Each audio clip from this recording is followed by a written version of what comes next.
Hey yo, welcome to the show. I am your host, Steven, and welcome to another episode of the GameSpace Game Show, affectionately known as GS2. I'm sorry. I mean, we just started the show and David's already lost it. That in mind, David, how are you? I'm doing great, Chris. Thanks for asking. I'm not even Chris, and that's how good it is. What were you laughing about, actually? What is so funny to you? The background you set for my green screen. You said do something with loot boxes, so... No, this is perfect. I love it. That's amazing. Because that is what our show is about. And then also we have Bowman. This is his second show. I didn't get to be with you on the last show, but how do you think it went? You tell me. Okay, well, it was okay. It was okay. The community says that they like you, so we're just gonna go with it. And then whatever they say. it is. The only thing I really had an issue with was at the end. Nobody's like, "Oh yeah, by the way, plug your stuff." At the end, I was like, "Oh, well, I'm doing this." No, tell us what your stuff is. Yeah, you got to be ready for those plugs. They come out of nowhere. Right. And then lastly, we have somebody new on our, well, not really new because you've been in the intro since we began. But this is your actual first time on the show, the waffle flopper himself, Robert. Yep. And how are you doing? Doing good. Ready to get into it, flop some waffles. Yeah. Well, I hope you brought the waffles because I'm all out. You didn't bring the waffles? I've got some Spider-Man waffles. Right. We just got to end the stream. I didn't have any waffles. Got some Spider-Man waffles. You actually have Spider-Man waffles. That works out because my background is all Marvel characters. So if you guys can't see it, but yeah. Spider-Man is literally, his arm is right there. Is he? Oh yeah. Oh, I can't. I don't know which way. There he is. All right. So we've got a great show today. It's a show that's near and dear to my heart because it's about loot boxes. Because loot boxes have been in the news quite a bit lately, ranging anywhere from should they be outlawed to, I mean, are they just gambling? And we're going to kind of go through and talk a little bit about them and what's going on in the courts right now. So to start with, I really just wanted to pass it over to David because he's very passionate about loot boxes, as we found out last week on our show. So why don't you kind of kick it off and tell us how you feel? You mean about loot boxes or about the proposed laws? Well, about loot boxes to begin with. Like, how do you see them? You know, there's both good and bad. I put it like this, and I know I got kind of, let's say, violent last show. Mm-hmm. He was very violent. Loot boxes can be good. I understand the reasoning for them, especially in a vast market we have where we have so many free-to-play games.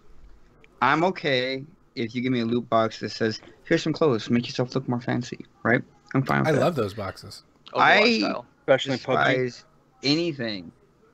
Not anything, but a great many things are giving you that advantage because you plop down $30. That's a lot of money. I also kind of have an issue with the gambling kind of type of loot boxes, which are the ones you get for free and say like Star Trek Online, and the only way to open them is by buying with real money or the in-game currency if you can save up enough. Good luck grinding that for keys to get those loot boxes. Well, I mean, but look at games like games like Guild Wars 2. That's kind of a big one for me because Guild Wars 2, they have those keys that you can buy to open those boxes. That's the exact same thing, yeah. Yeah, it's very similar, and you can grind out those keys, but then, in essence, you could also buy them, which is pretty much what they're hoping that you do. So you're buying keys. I'd throw away those chests. Yeah, for a chance to get something that you want. I mean, it is... Yeah, with Guild Wars, they do it. Just boosts, and I'm a little bit okay with Guild Wars because they offer so much for daily logins and everything else. I'm like, I put up with it, right? If loot boxes didn't make more money than selling products, they would not be selling them. Constantine said that on YouTube, and he's correct. He is correct because loot boxes make tons of money, but that's kind of getting into the whole. Should we accept them? Exactly. And recently we showed, hey EA, no. But Oh, the yeah. problem Well, is they're going they to put went it too back far. in anyways. They absolutely They did. went too far, too hard. But I mean, this kind of transformed because if you think about it, games in themselves, RPGs especially, were always kind of about loot boxes. They were always kind of like, hey, if it wasn't called a loot box, it was called like a boss monster or something.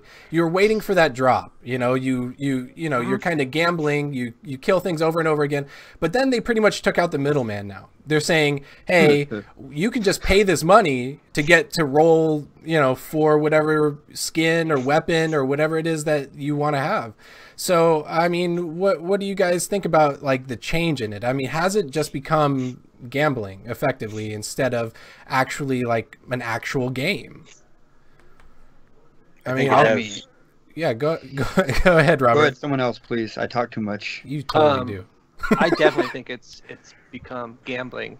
I've been playing like, MMOs for a long time, and I remember when, what was it called? Runes of Magic, right? I was one of like the first big free-to-play MMOs out there. Probably. And there's the first time I ever interacted with a cash shop, and it was slightly incentivized to need to buy things, but you really didn't. You could spend a little bit more time in game, and you could get the exact same thing that everyone else had. But now it's reached this point where the amount of time you would have to spend in a game grinding out is preposterous. Yeah. Star Wars, the Battlefront 2, when it first came out, like you're talking thousands of hours to unlock playable characters that should have been released with the game. Yeah. Or at least unlock them with in-game stuff really easy. Or you can spend money for a chance at unlocking that yourself. It wasn't even a guarantee. If it was a guarantee, that's one thing. Like, oh, spend $5, you can have Darth Vader. But it's spend whatever amount of money it was, and you have a unknown % chance to get that. And so it really just, I think it preys upon people who have like gambling addictions, and it definitely preys upon children who are the ones playing these games with their parents' credit card because they have no value. I'll tell you, my son goes into Roblox, and some of this stuff is like he buys it with coins. I'm sitting here watching like, you better not be putting actual money into that because my card is attached to my Xbox. They're kids. They don't have any concept of the value of money. They don't work for it. I look at something, I'm like, oh, I have to work 3 hours to buy that, on my hourly wage. Like, that's what I have to work. And so that really makes me think about whether or not I should get it. I mean, kids definitely have gambling problems. Kids are just like they have the worst gambling problems. That's the truth. So what they've been thinking about doing for these loot boxes is, well, first of all, I kind of wanted to throw this point out there. So loot boxes in video games have been gathering steam for several years. I remember back in the day whenever it simply transitioned from a pay-to-play, $15 a month game to now they started going to a free-to-play method, and games started transitioning that way, and everyone was like, oh, free-to-play is terrible, nobody wants to do free-to-play. Pay to win. Pay to win is what they thought free-to-play was, and now they're not wrong in some cases. But now it seems like pretty much every game has some sort of cash up in it, even if they're not MMOs, even if they're not, really free-to-play games.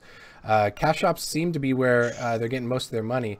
But there was this survey that was done in the UK that shows that the majority of people in the UK believe that loot boxes count as gambling and should be regulated as gambling.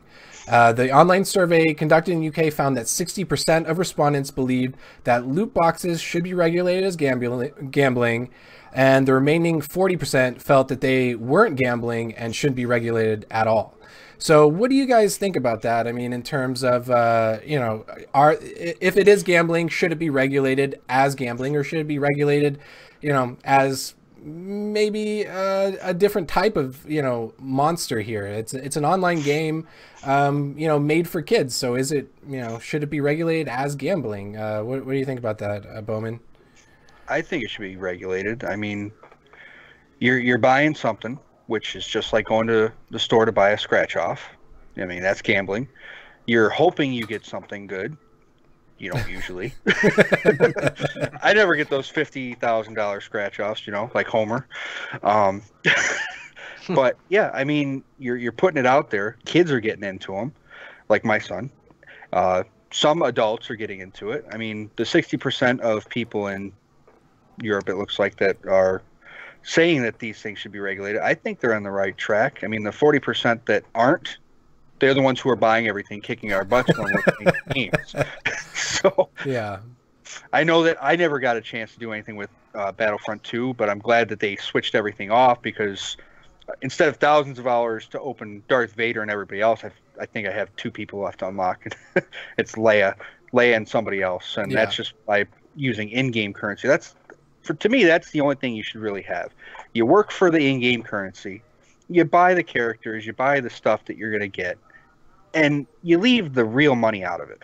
Yeah. I mean, let's go back to the days of Star Wars Galaxies, where you can just play, and you're grinding Night Sisters to try and get those holocrons to become a Jedi. So No. he said, I have nightmares. sorry, I'm a that, big no. Star Wars Galaxies fanboy, and I still play. So. Oh no, so do I. But yeah, no. But that's my opinion. I mean, it's That was grind. If I can just interject, God knows I love to talk. I think here's part of the problem it's come into, right? You're getting a lot of older gamers now who back in the day, we did the grind, right? We had the time. I don't want to know how much time I grinded in EverQuest or any associated games like that. But now we're at a point in our lives where, hey, we might have excess money. So there's a lot of us who do have that excess money. Like, I could either spend my time grinding, which we don't have a lot of as we got older because families and everything at jobs, 2 or 3 of them. And so a lot of us choose, I'm just going to plop down the money. Yeah. And the industry's seen that, and they're capitalizing on it, and they're progressing forward on that. I think the baseline needs to be, and a couple of companies already started this. I'm pretty sure, I think Riot's done this for LoL, but there needs to be a baseline of, what are my odds? The odds need to be a published public stat to begin with. We need to know what we're digging into. And most people aren't going to look at those anyways. They're just like, take my money, give me my thing. But that's where the baseline needs to start. Yeah. And from there, should lawmakers get involved? Possibly. But, I mean, that's a big mess. And good luck. Well, talking about lawmakers, Robert, you're in Hawaii, aren't you? I am, yeah. Oh, okay. And that makes okay if you guys because apparently there was a bill that started in Hawaii from U.S. Representative Chris Lee. Do you know him? I mean, Hawaii. Well, obviously, everyone. It's a big small island. I mean, yeah, not that big. Small, big personally, no. Stitch couldn't get off. Yeah, I know, right? So he's pushing a bill to make sure that loot boxes can't be sold to minors, which are people under 21. We briefly touched on this last week. Well, I didn't touch on it because I wasn't there, but you guys touched on it last week. And really, I mean, my opinion is that, hey, you can't regulate age in games most of the time. Not anymore. Maybe when you were, playing the N64 games that weren't online, but even then, you just tell your parents, hey, I want to buy this game. And most of the time they didn't care if it was rated, for M or whatever it was at the time. I don't even remember the ESRB ratings, but, nowadays it's just like, hey, I have your card. I'm going to buy whatever I want. And they do. So, I mean, is trying to regulate these loot boxes to, or not, not sell them to minors, is that going to even be possible? I think it would be possible, especially when you're talking about the hard copy of games, because you take into account that most young kids and teenagers aren't playing on a PC, even though it's the way things are meant to be played, but that's another subject. They're playing on consoles. So they have to go into GameStop and stuff like that to get these games. But to me, like, don't sell them to anyone over 20 under 21 is just, it's like virtue signaling. It's like, look at me, I'm doing something, but it's really not going to do anything. You hit the nail on the head. Like, these kids aren't really the ones buying the games. Like, the parents are. It takes nothing for them to have their parents buy it either online and have it shipped, or they buy it online and have it shipped. And it doesn't solve any problem that we're seeing where the gambling is the problem, not whether you can buy the game or not, but the non-transparency of the entire gambling system where you don't know what your odds are and you're just throwing money at something. That's what I think needs to be regulated. We need to see what those odds are, or, you know, if they want to go all the way and get rid of loot boxes, you know, like take those percent chances, apply them to the dollar, and you know, sell the damn gun skin for $200. Someone's gonna buy it because someone already spent that to get it through loot boxes. Yeah. I mean, as far as consoles are concerned, the only way you can do anything with those, because if you're like me, you're lazy and you put your card on there and you just, hey, it's easy. Your kids are gonna get to it, so they don't know because you're 32, 38, 40, whatever you are. Your stuff's already on there. They think it's you getting on it. Your son's on there. He's 7. He's going to just pop your card in, or because it's already there. He's going to say, okay, I'm going to buy this. The only way to really stop that is take your card off your consoles. So, but it'll never happen. You can't do it because you got to get that renewal, instant renewals all the time for everything. Hey, sometimes it's cheaper to get those off of a sales site, you know. That's actually true. It actually is a lot cheaper to go that route. So the House bills, 2 of them, are in the... There's a House and a Senate bill that would prohibit the sale of any game feature or any game that features a system where players can purchase a randomized reward box using real money. So this is actually kind of interesting because... Constantine was just talking about this, that he said that in China, WoW kind of circumvents this by selling currency, and then the currency buys the loot boxes in the game. So this was also a thing that Marvel Heroes did whenever I was still playing. Rest in peace, Marvel Heroes. But you know, is that going to be what we're going to start seeing now? Is that they're going to find ways to circumvent this? You know? Yes. Let's be honest. If a company is big enough and smart enough, Blizzard, they will find ways to circumvent stuff. Like you said, Constantine said that. But even if laws come into effect, and if it's going to be hard as hell if you put an age limit to not get past. I mean, it's going to be easy to get past them. Let's be honest. It's the internet. If you have no one has ever lied on the internet. If you're halfway smart, good luck. Yeah, if you're halfway smart. The reality is, though, I mean, they can put whatever laws they want down. It's going to be up to the companies and their own moral pole setting of how this goes down. They don't have morals. And how much we bitch about it.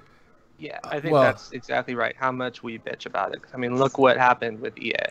Like, but the outcry from the gamers themselves, what made that change. That's actually the quote. That's actually the quote that Chris Lee gave.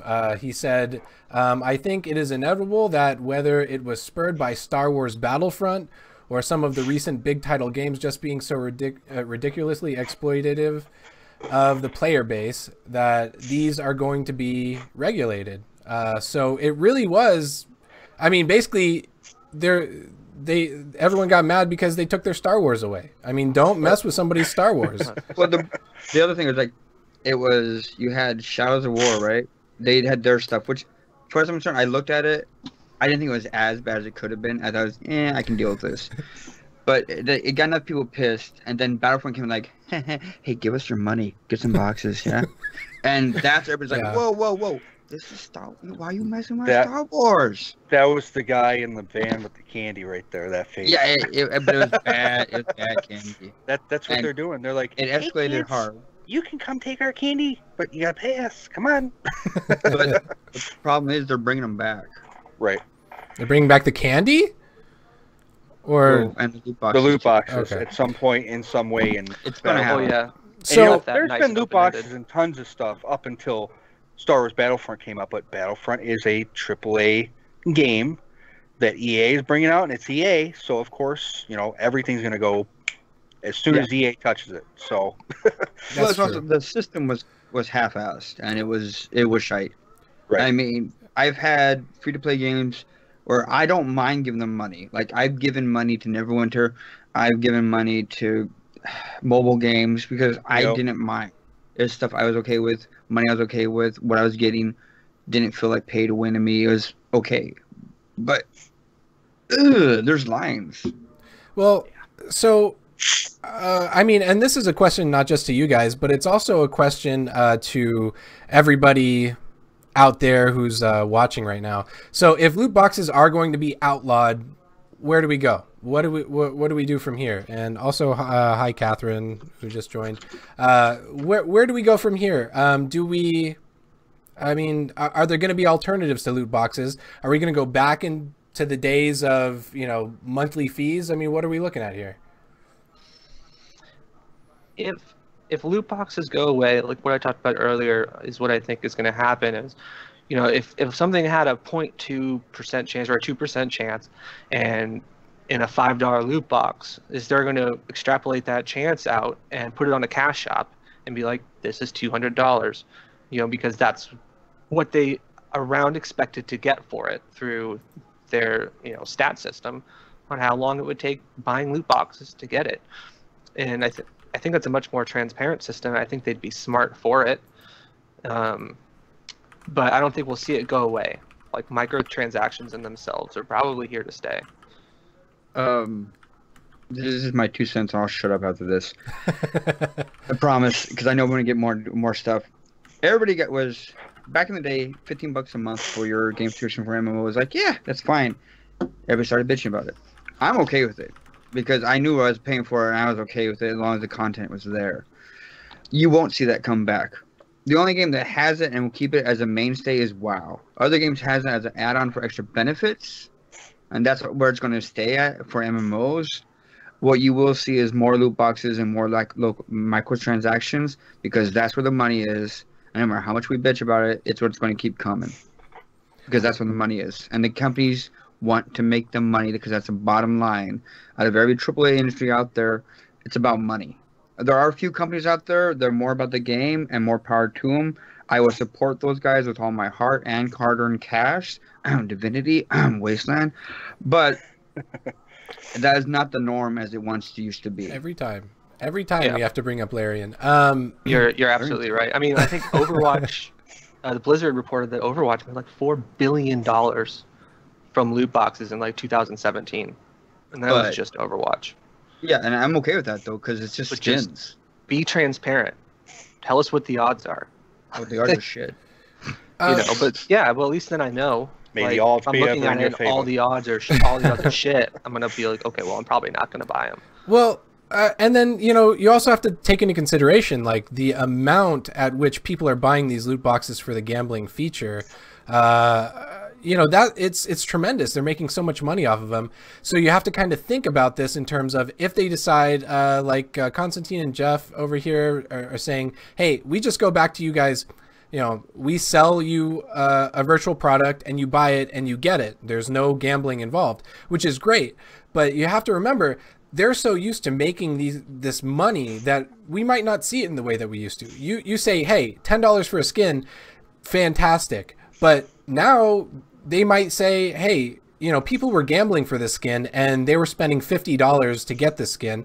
Maybe now, whatever items they're going to be selling, it's going to go for a lot more than it used to. Maybe we're going to be looking at the Star Citizen $10,000 ships for, everything. I'm sorry.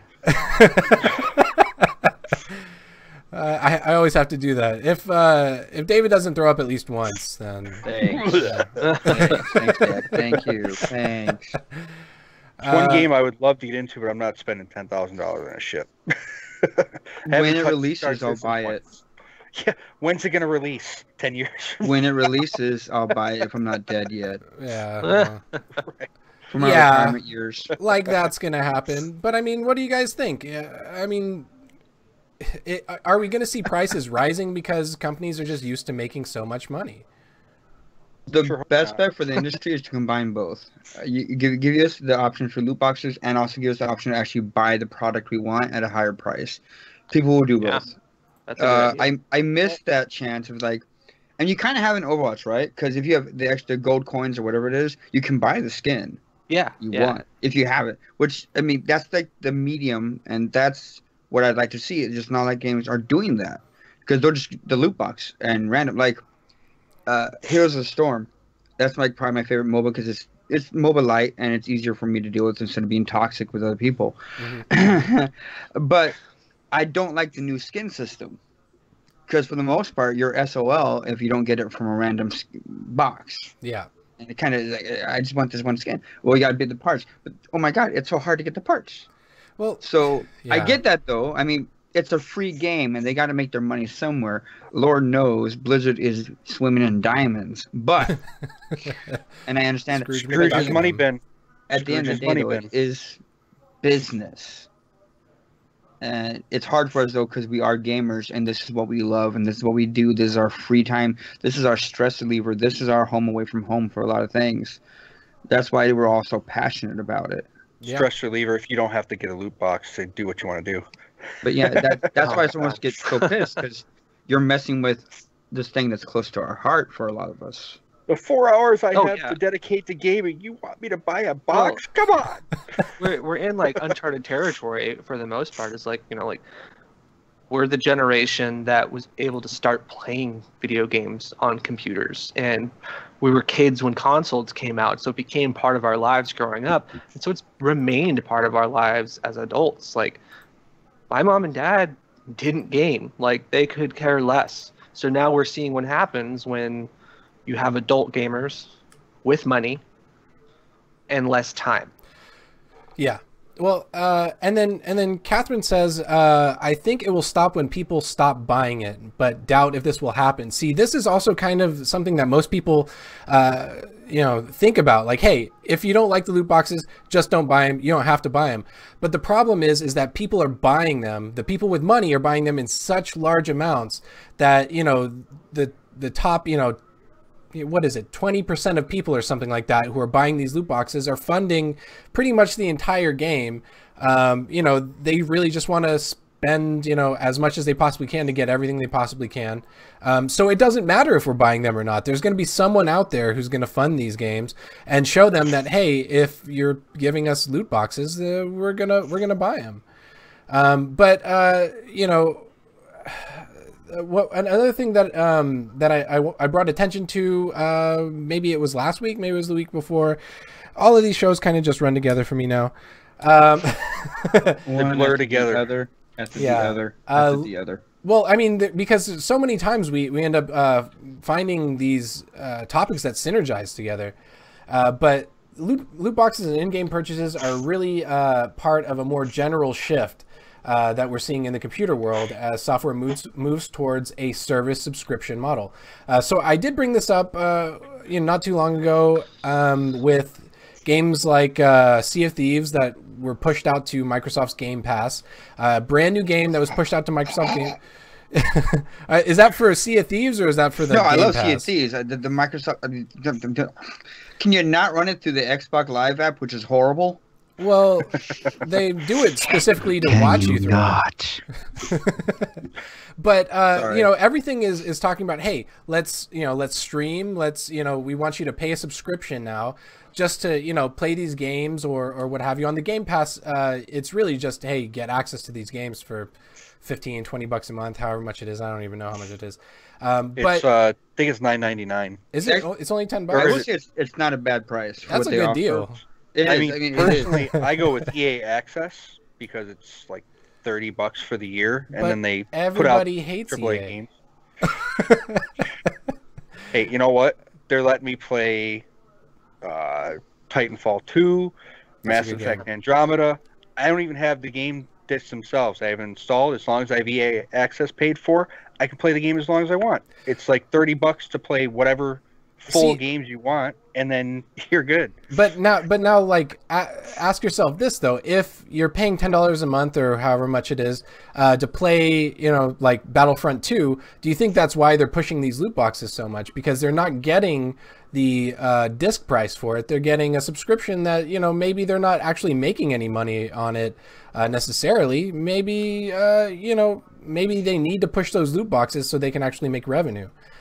So are these services going to be killing, you know, people paying for games? And if they are, do we need the loot boxes so game companies can survive? Anyone else besides me, please? I mean, I think that the reason they switched to that kind of subscription-based service and you get X amount of games underneath that you can play for free is not for our benefit, but for theirs. I mean, say you only play Battlefront 2 and or I think it's that one of them, and you play it under the EA subscription, and you play it for like 2 years. You know, you just paid $120 for a game that you could have bought for $50. So I think over the long term, the subscription service works better for them, and they make more money off of it. Because if it didn't, they wouldn't do it. Yeah. Well, that's the truth. Well, you know, loot boxes, I'd like to see, I think it is inevitable that they're going to be regulated. Whether they will soon or not, I guess we'll just have to, you know, keep checking back and see what, if these bills get passed and how they do it. I mean, I think the whole age thing is kind of a half measure, but I guess we'll just have to wait and see. But with this new format, we got to keep moving, guys. And now it is time for the news. And this is actually we do have a few things on the news here. And I'm going to start with one that we actually do have a little bit of time to talk about. You know, in the news here in the U.S., obviously there's been a lot of talk about this most recent school shooting. And President Trump came out, was it yesterday, and said that he blames the gun violence on violent video games and pop culture generally. His actual quote was, "We have to do something about maybe what they're seeing and how they're seeing it, and also video games. I'm hearing more and more people say the level of violence on video games is really shaping young people's thoughts." So I'm with. Can we hear that again in English? So eloquent. I'm with 3 other gamers right now, and I just want to know how many people you guys have killed, because I need to report you all right now. So please tell me. In real life or in my Army, head? So I'll abstain from answering that question. Look, so basically, you're all mass murderers. My hands are clean. Yeah, pretty much. Oh, there's a little dirt there. No, sorry. If it wasn't for video it's games, it's the stupidest comparison to make. Like, human beings have been relentlessly slaughtering each other for thousands of years. Like, to put it what nicely, was the excuse 30 years ago? Yeah. And that was before video games. The guy that Dungeons sat and up in the Dragons. Houston Tower and sniped people wasn't playing any video games. That's true. I mean, You maybe know, that's like- yeah. I mean, that's definitely true. if you look at the progression, at one point in time, Dungeons and Dragons were blamed for Satanistic cultist activities and terrorizing the youth. Dungeons and Dragons, people. Look, there were a lot of deaths by dice rolls back in those days, though. I mean, you gotta admit. It's an outlet that a lot of people put money into, that a lot of people have put time into, and the younger generation is into, especially with stuff like, say, Crush, Saga, Candy, whatever on your mobile phone.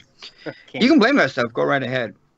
Reality is, for a lot of us, and this is just me talking, all right, this is my personal perspective. You are definitely talking. Oh, yeah. You brought me on Like here. always. Deal with. Games have more often than not saved my sanity and saved my life. I know it's a big thing to say. Yeah. But I'm 40 years old. I've played a lot of games. I've met a lot of good people through it.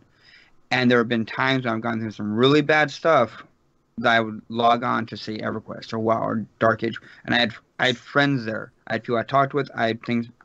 I could play a game and forget about the real world, which I know isn't good. But it got me a way to escape as a younger person. And it got me a way not to just do something violent. Let's be honest. You can blame games. Games have gotten awfully violent. I'll agree with that. There are some really violent games out there. Games, movies, you know, pop culture, they're right. But go ahead, Robert. I think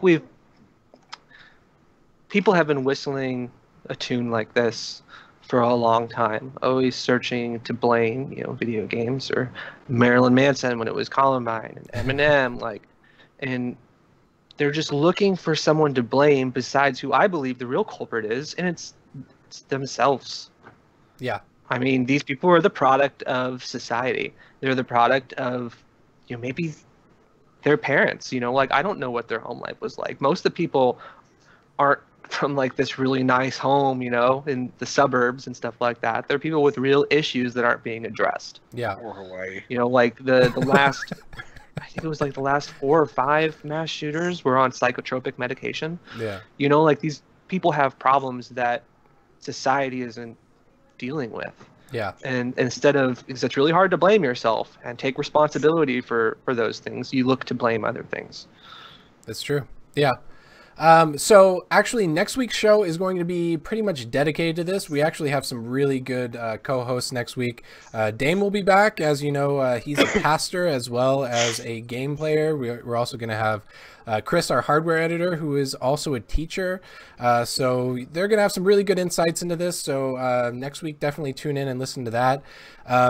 Other topics on the news. So Bungie has pushed back a big update to Destiny. Apparently the update was going to include a Nightfall Strike perk system in place, so that you'll get perks whenever you play the Nightfalls.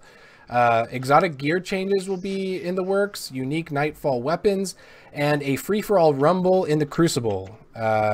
Along with other fixes. So if you're a big Destiny 2 fan, watch out for that. They actually pushed it to March 27th. It was supposed to be out the 27th of this month. You guys still playing Destiny 2 out there? Any of you guys? Nope. I never bought it. The loot boxes that I forget what her name is. I have it over I stopped here. playing because of that. Like, it was just, I don't know. I do have it over here, and I played it for like a week, and I kind of haven't touched it since. I had a lot of fun for a couple of weeks, and then like the DLC came out, and then you couldn't do anything anymore unless you bought the DLC, and it's just, I think they made a lot of mistakes, and they definitely lost me as a player. I love games like Lord of the Rings Online and Star Trek Online, where I've literally, back when they came out, I bought lifetime memberships so I can play. They give me money. I buy the loot boxes because I got the money from them. So yeah. Let's go back to that system. Where you pay for a lifetime sub? March? That's my biggest complaint. Because they not do it in March? There's so much coming out in March as is. Right. Just no. Movies, whatever. Games, everything. Yeah. So apparently all the people who were playing have abandoned Destiny 2. It's a ghost town now. is what we're trying to say. It isn't, but I mean, a lot of people who are happy with it were just, they did their stuff. Yeah. It's a content-driven game, and a lot of the hardcore people who are into it want the content with the new Nightfalls and such, and they're not there. So let's wait and see. And now most of those people, at least I've got a lot of friends who I know play Destiny 2 on PlayStation 4. Most of them switched over to Monster Hunter World when that came out because there's so much more to do. Monster Hunter World's a big one, so that's the one I don't mind grinding in. Yeah. With content-driven games, you have to keep the content rolling. So we're definitely going to be checking that out next month whenever it releases. We'll let you know how that is. There was also a big awards show. When was it? Last night, was it? Last night, Bowman? 11 o'clock Eastern is when it started. Right, it was in Las Vegas, so. All right. Well, why don't you run us down some of the winners? And while you do that, I'm going to drink this water right here. Hope it's good water. This might take me about 10 seconds. No, I'm just kidding. So, last night was the 21st Annual DICE Awards. So I'll just run through the list as it came out from the show. So, Adventure Game of the Year winner was Legend of Zelda Breath of the Wild. No surprise there. That's a great game. I only had the chance to play it for a little bit because I had to get rid of my Switch, unfortunately. But, yeah, good game there. Outstanding Achievement and Character was Hellblade Senua's Sacrifice. It was just Senua as the character. Amazing. Wow. Best Story, Horizon Zero Dawn. Oh, yeah. Now, I don't have my PS4 right now, and I really wish I did because I would love to play that game. I bought a PlayStation just to play it, and I sold it when I was done. I wish I had a PlayStation 4. And then Outstanding Online Gameplay, and this is one that's close to me because I've got over 700 hours in it, PlayerUnknown's Battlegrounds. Yeah. Fortnite.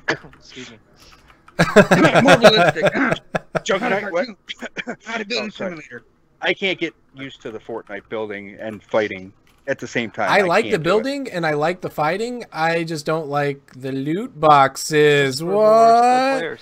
But you don't like the llamas? I love the actual llamas. I hate that all the stuff that I want are in the llamas, and then you have to get as many llamas as possible. I played it for a long time whenever it first released, and There were just too many llamas. I haven't gone back. I heard that they were supposed to make changes to the flow of llamas, but I just like talking about llamas too. The flow of llamas, the fur of llamas. Both. Maybe it was it's the fur llama. flow of llamas. I actually think both games can coexist because I think they're both good and they're both in their different ways. Because they're not while they may be technically in the same genre, they're not. Yeah. Because Bubba is that more realistic shooter, and Fortnite, while it technically kind of is a shooter, is more of a builder when it comes to the BR mode. Yeah. Let's have a third party set up both games and mash them together where like half the map is PUBG, half is Fortnite. Oh, God. As you cross the line, your graphics change and you're like, oh. All your frame rate drops because you went into PUBG mode. Exactly. Oh, hey, I'm getting about 136 to 150 in PUBG myself, so. But it's because you're playing on an alien spaceship. Go ahead.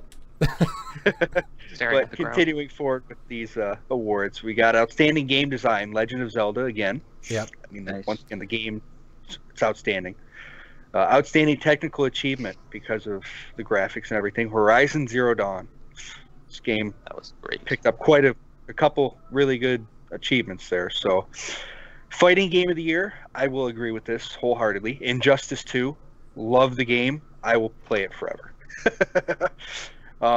They kind of broke it up between games and everything else here in the middle.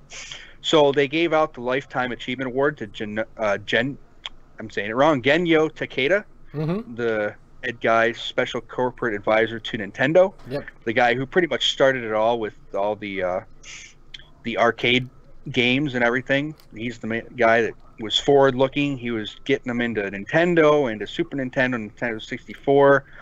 You know, he's the one that's helped out with Switch and everything. So he got the Lifetime Award for that. He talked for a few minutes. It was pretty cool to see the guy who doesn't usually take credit for anything taking a little bit of credit at least for this. Yeah. So that was pretty cool. Outstanding Achievement in Art Direction, Cuphead. Now, Cuphead looks cool to me, but I have not had the chance to play it yet. Oh my God. It's one of my favorite. It was my favorite game of last year. It's a pain in the ass, but it's gorgeous. I like the game though. I like the art just style. like those old Mickey Mouse cartoons graphics. It's awesome. Yeah. You know, they're it's bringing gorgeous. you back to your childhood, you know, your parents' childhood in some aspects. But I mean, the music, the gameplay was pretty simplistic, but they really amped up the difficulty, which is something that I like. I like difficult games. So, I mean, just amazing game. They deserved it. And that's what Nintendo would always do good was they always had the really hard games and you had to work towards it, man. I played Dragon Warrior back when it first came out, kid. That game was a nightmare. Then as you play as an adult, you're like, wow, this is actually a little bit easier now. But you know, games were made well back then. Now it's just like, hey, let's make a game just for the money. Yeah. Here's 1, 2, and 3 of a game, but it's getting easier. Yeah.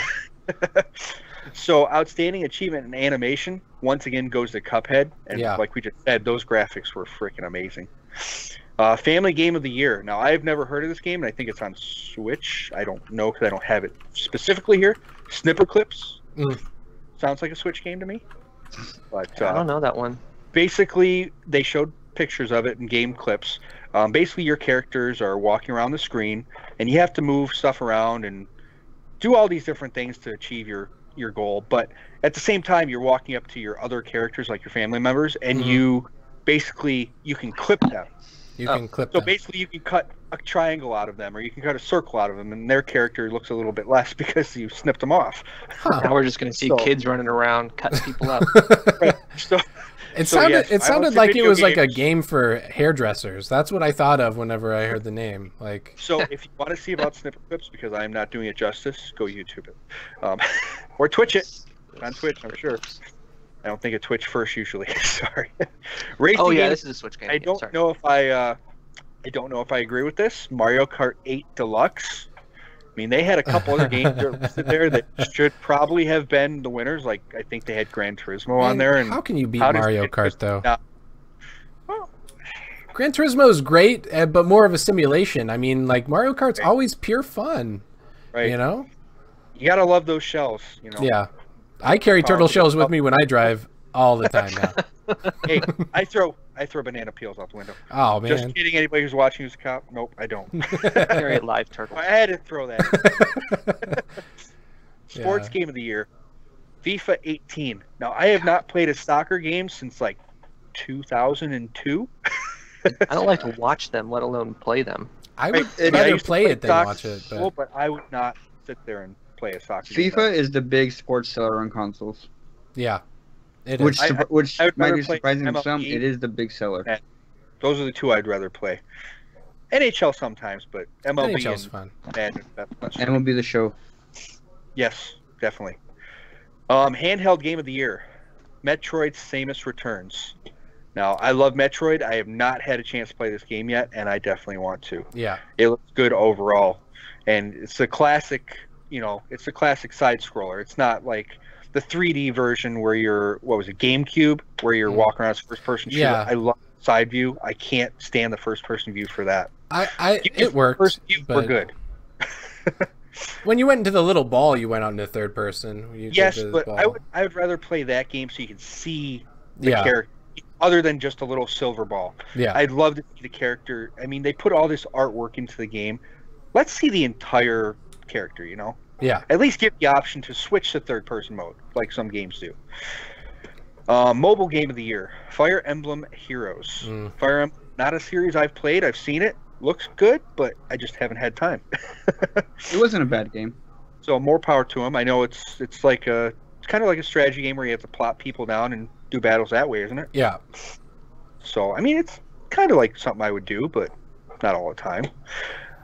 Strategy simulation game of the year, Mario and Rabbids Kingdom Battle. Okay. Have not played that one. I was watching the feed live, and I saw the clips of the game. It's like, maybe a game I would get for my son, but I haven't. Never thought about it until I saw the game. So, so moving on to best role-playing game of the year, Nier Automata. Okay. Haven't tried it yet. Need to try it. Looks really good. I wanted it, but once again, that's PlayStation only, I'm pretty sure. So, gotta get that PlayStation. On the PC, isn't it? Wait, pretty sure that one for best RPG. You know what? It's on Steam. Pretty sure it's on Steam. That one for best role-playing game? Best role-playing game of the year. Yeah, it's on Steam. No. Okay. Yeah, Final Fantasy 15 wasn't in the talks there. Actually, it wasn't. I don't think it was even in the nominations. I can't remember what was on there. I'd have to go rewatch the stream, but it definitely wasn't even in there. Action game of the year, PlayerUnknown's Battlegrounds. Yeah. Okay. It's got action, but I think of that as an action game. I'm thinking more of like a hack and slash type action game. Jeff on the comment says Divinity Original Sin 2 should have gotten that, and I think I don't know anyone who would disagree with that. We're big lovers of Larian here, so yeah, you're totally on there. Yeah, no for both of those. Sorry. No, I like Fortnite and I like PUB, but neither one is an action game as far as I'm concerned. An action game is they're shooters. It's a shooter game, right? Exactly. That's all it is. I mean, the action is you're going around looting and you're running from people who are trying to run you over and stuff. But I mean, dodge some explosions. Woohoo! It's still a shooter. It's like Call of Duty Unwrapped, Let's see. So the DICE Sprite Award went to Snipper Clips. No. So when I think of sprites, I'm thinking of, really well-made characters and stuff like that. And Snipper Clips is a 2D game with little guys that you clip apart. Sprites, so yeah. Makes sense. I think some of the other games they had there could have probably won, but, it's a good family game, I guess. So we'll give it to them. Outstanding achievement in original music composition was also for Cuphead. Good. So definitely. They had music. They had some good music that they played after that. The lady who was accepting the rewards for Cuphead, she didn't have a clue what was going on until the third award, when somebody actually texted her an acceptance speech. The first two times she's like, I really didn't think I was going to be up here at all tonight. So it's pretty fun. It was kind of like the Nintendo guy who came up like 16 times, because the next one, outstanding achievement in sound design, was Super Mario Odyssey.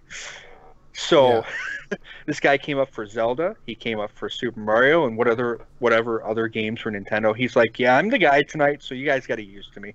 Guy looked like he was about to pass out at the end of the night because he was up there. He's running backstage, running back out to the front, running back up to the backstage. His ears were so red in the stream. It was like crazy. Immersive reality, technical achievement, so VR stuff, Lone Echo Arena. Mm-hmm. I haven't honestly been able to do any VR stuff, and I would love to, but It's amazing. It looked okay. Immersive reality game of the year. Once again, Lone Echo Arena. That guy ran to the back and ran to the front really quickly as well.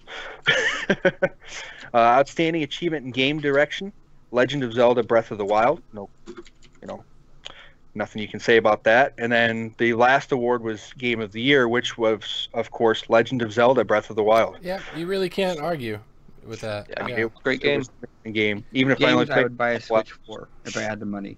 It was, yeah, I bought it with tax return and then ended up having to sell mine to pay bills after that. So I was like, come on, bills. So if there's anyone out there who hasn't tried some of these best of games, I haven't tried all of them. So at least maybe those are some to put on your playlist. And that brings us into our final segment because we are running short on time. So let's get to the what are you playing in plugs. And I only have a one what are you playing here. But we're going to do all of us anyway because we always do. But we're going to start with Bowman. So tell us a little bit about this game that you're playing. So I'm playing Rad Rogers, and it's a retro 90s throwback.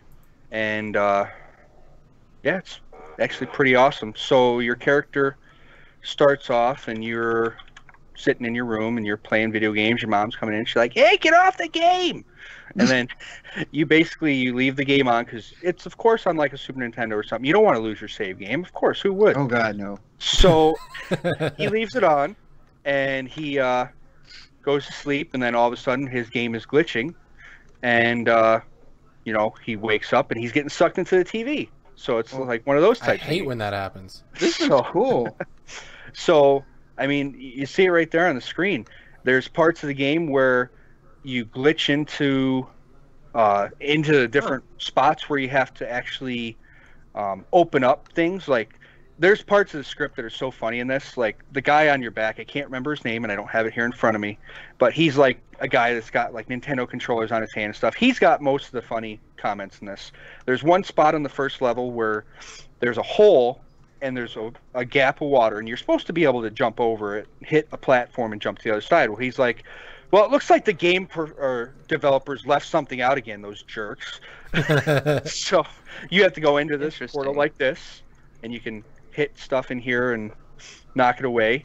But then you go down to different spots in this little pixelated world, and like right here, you're going to see right here, there's two little gears you had to unlock so that you can drop the drawbridge. Yeah. So, I mean, there's little that's cool. and stuff in here that make it really cool. And it's a keyboard and mouse game, so as you see, I'm like, my mouse is always to one side, and when I start going backwards, I don't usually go to the left. Yeah. It's kind of the thing where you have to move back and forth or else you get in trouble. But yeah, it's a great game overall. I mean, it's $15, I believe, on Steam. And it just had an update. Just had an update. So, I mean, as far as I can tell, I'm reviewing it currently, so that review will be out on GameSpace pretty soon. It's fun. I would recommend it to anybody who wants to play a good retro game. Awesome. That's good. It does look beautiful. So what about you, Robert? What do you got going on? So I recently picked up Kingdom Come Deliverance, which on paper has all of the elements of a game that I probably wouldn't like, but I bought it anyways. And it was like the best thing that I've ever done. I'm so immersed in this game. Like, it's had the ability to make me feel like the biggest jerk on the face of the planet. Everyone likes that. Just within like the first 3 hours. Wow, I thought I was going to say the first 3 minutes. That was going to be crazy. Like, without giving too much away, like, I'm running away from these people who are trying to hurt me, and like, I hear some woman screaming, and I look over, and there's 3 guys around her, and you know what they're going to do. I'm fairly certain like the game wants me to go save her, but instead I get on a horse and I run away.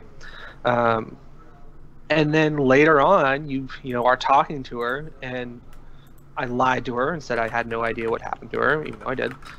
And then I ended up like romancing her, and we sleep together. And like I just feel like the Children's biggest Channel. I'm kidding. horrible like person.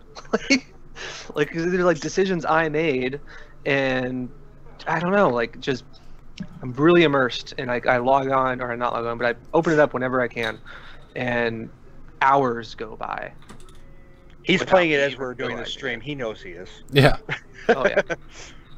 But it's wonderful despite its bugs and despite its lack of optimization. Like the developers just did a really good job with this game. Like, that's being a hero, being a bumbling idiot trying to get revenge is who would have thought, you know? I think the review's being done by Shank, who's been on the show several times. Is he the one doing? I think he's doing one of them. I thought he did one already, or is he still I think they're both out. Yeah, they might have hit today or yesterday, or one on GameSpace, one on MMO. I think. Yeah. Maybe. Chris just did the MMO. Okay. MMO. Awesome. So, what about you, David? Anything? Sure. Lately, I've been playing Subnautica because, you know, why not? Fear of dark spaces and underwater. Sure. With just a tiny little penknife to protect yourself. Okay. No, it's actually a really fun game. It's very immersive. It's been out for a while. I enjoy the heck out of it. It's fun. It's a fun game to stream because people love to come in and say hi in backseat. Whatever. Deal with it.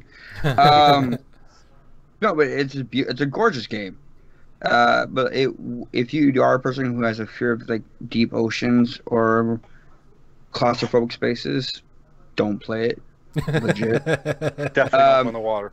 Other than that, like I said, I've been streaming and doing that, and I'm Warframe. Yep. Because I got a new column come out this week. Yep. I need to get back into that. Well, you guys should team up so you can write a column about how much better he is than you at that game because he writes a column on it. I've got my stuff on Xbox, so he's probably playing on PC. He's gonna yell at me for that.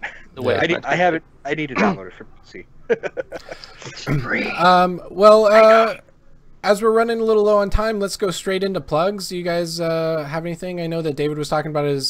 He's got his article. When is that? Was that hit? It should be this Monday. We'll be talking about the dev stream that just happened today and the introduction of the new planet and a couple of different things. But as always, almost 5 days a week, you can catch me at twitch.tv/brandedwolf. And when is your stream times? Do you late nights? Usually after 6 p.m. Pacific Standard. Every night, give or take. Okay, a lie or two. And actually, you know what? Just go follow me on Twitter @BrandedWolf. It's a lot easier. What about you, Robert? What do you got going on? Any plugs? Anything you got? I got the SteelSeries Rival 600 review. I think it's coming out on Monday. That's that dual optical sensor mouse lift-off detection. And other than that, I'm looking to get my stream up and going soon. So just throw me a follow @WaffleFlopper on Twitter. Nice. And then Bowman, what do you got? Well, I'm going through some changes to try and make my tags easier, but I've got a couple. I've got Legend of Heroes, the Trail of Cold Steel review. I am most likely going to get out tomorrow, as well as Rad Rogers. If not tomorrow, then Sunday. My Twitch right now is twitch.tv/ShinzanaRemus1. Yeah, I know. That's why I'm switching it, guys. My Twitter, you can follow me at TheWolf, THAWOLF_1, the number. And then I've got my YouTube stream, which I try and stream late nights, you know, anywhere after 10:30.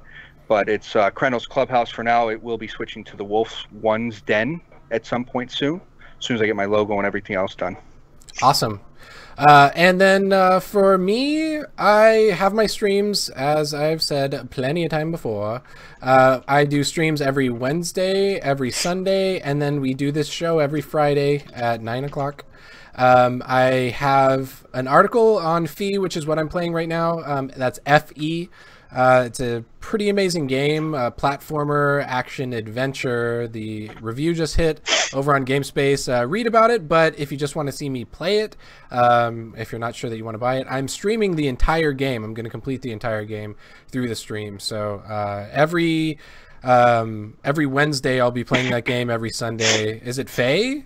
Is it Fae as in... I don't know, because there's no... They don't tell me how to say it, so seemed like Fee to me, but it looks like Fee. You say Fee, if they're thinking, "Hey, you're buying loot boxes." Yep, you got to pay the fee. Pay the fee. Other than that, if you guys are just tuning in, you want to know what we've talked about now or before, check out our podcast, the GameSpace Game Show GS2. Look for it on iTunes. We're on TuneIn, pretty much anywhere that you get podcasts. check us out there. But that's it. I'm glad that you guys all had a I'm getting the ring saying that we're out of time, but I appreciate everyone joining us. Only 3 minutes over today. Yeah. We appreciate it. Well, thank you guys, and we'll see you next week. Have a good night. Good night, everybody.